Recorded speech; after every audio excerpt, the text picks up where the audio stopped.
চট্টগ্রামের সীতাকুণ্ডে সম্প্রতি মুক্তিযোদ্ধার কবর ভাঙচুর ও তার পরিবারের উপর হামলা চালিয়েছে দুর্বৃত্তরা।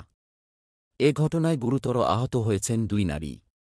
এ ঘটনায় মামলার পর ২ জনকে গ্রেপ্তার করেছে পুলিশ। জানা যায়, আমিরাবাদ এলাকায় ঈদ উল ফিতরের দিন রাতে ঝড়ো হাওয়ায় একটি বড় গাছ মুক্তিযোদ্ধা মাহবুবুল হকের কবরস্থানের দেয়ালে পড়ে যায়। তার পরিবারের সদস্যরা সকাল ৯টার দিকে গাছটি সরাতে গেলে অভিযুক্ত আনোয়ারের নেতৃত্বে তারেক, আলী আকবর ইমন ও ওসমান গনি মিলে রামদা, লোহার হাতুড়ি ও লোহার শাবল নিয়ে হামলা চালায়। হামলায় ২ জন নারী গুরুতর আহত হয়।